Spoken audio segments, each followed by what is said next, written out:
Hello everybody and welcome to Jeff the Pharmacist. It is an honor to have you here. So I'm making a video about the flu shot. I'm kind of just talking about what the general options are for people. You know, often people tell me, does the flu shot cause the flu?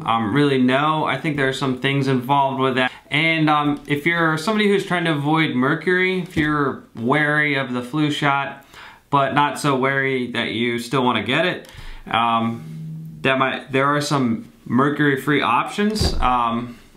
Certainly, you know, why not avoid it if you can, right? So I'm going to tell you all about that. So just broadly, how do vaccines work? They work by using your body's immune system to attack a certain antigen. So an antigen is just any foreign substance that gets into your bloodstream, and your immune system will respond to that by creating antibodies. So what the flu vaccine is it's just an antigen, and your body responds by making antibodies, and those antibodies work also against the actual flu virus, and that's kind of how we get immunity. That's why if you're at the airport in line to get onto your plane to Jamaica and somebody sneezes in your mouth and you've been inoculated against a certain flu strain and that person had that flu strain, then the theory is you should be cool. And I think that's probably true. You know, the problem with the flu vaccine is it's very imperfect. The flu virus mutates rapidly, so there's all kinds of different strains and things. The people that make the flu vaccine pick out the most likely strains, or they try to predict the most likely strains, and those are the ones that you are inoculated against. You know, a good flu shot is about 40 to 60% effective. We've had bad flu shot years, and that's why I think that adds to some of the suspicions about the flu vaccine, but I do believe in them. I think you should get them. I think they save lives.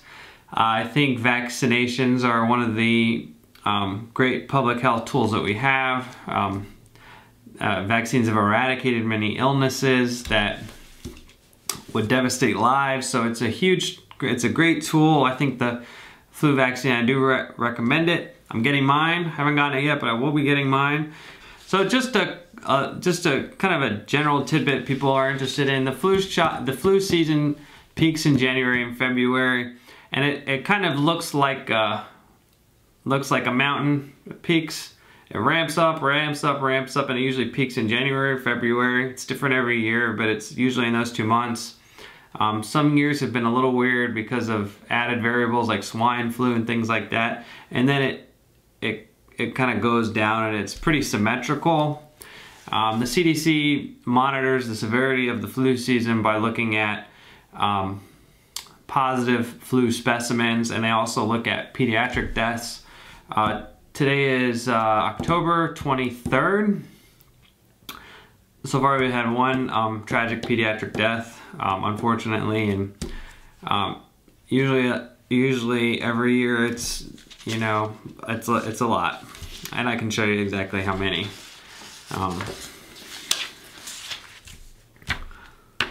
So there are a plethora.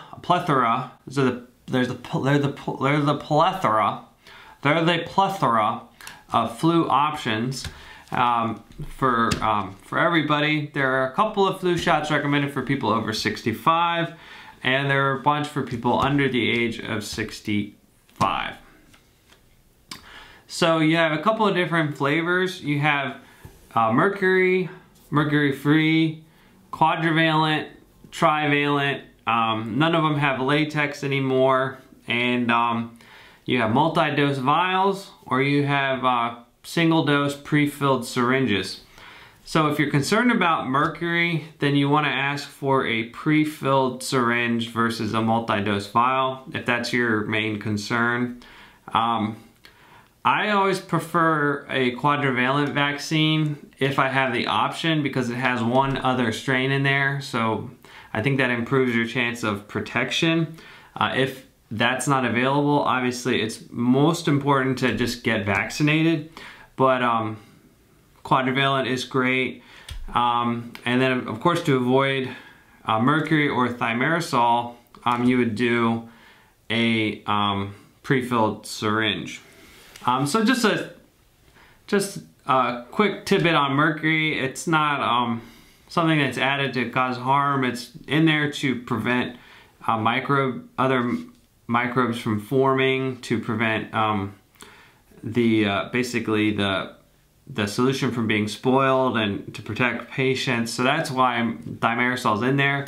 It's in very trace amounts, but it is in there, and it would be in a multi-dose vial. Now, just as an aside, as a pharmacist, I love the pre-filled syringes because they're easier to prepare. So it kind of shortens the amount of time that it takes for us to inject you, so we can move on with our day, and so you can move on with your day. Also, there is the only live vaccine. So the vaccines are either live or dead. The only live one is the one that goes up the nose. I've actually never given one of those, and those have all kinds of contraindications. Because it is a live virus, it's got a little bit more, I guess you'd say there's more risk with it. Not really risk, but certain people are not recommended to get it. Pregnant people, or there's a lot of, you'd have to ask, but there's a lot of people that can't get the live vaccine, but kids love it because they don't get shot, so that's why it's still around. So the flu shot's always a hot topic. Some people, sometimes they think it's a conspiracy, or they think that it's nonsense, it's just got sterile water, it doesn't work, and I always joke about these. I just, whenever I give somebody the shot, not whenever, but sometimes if they're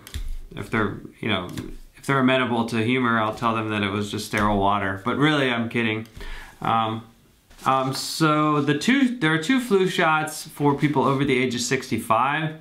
One is Fluad. So Fluad is the only one that I've ever seen that's milky white. So it looks like you're injecting somebody with milk, which is kind of crazy, but what it has in it is something called an adjuvant. So adjuvants are separate chemicals other than the antigen that are added to cause an immune response.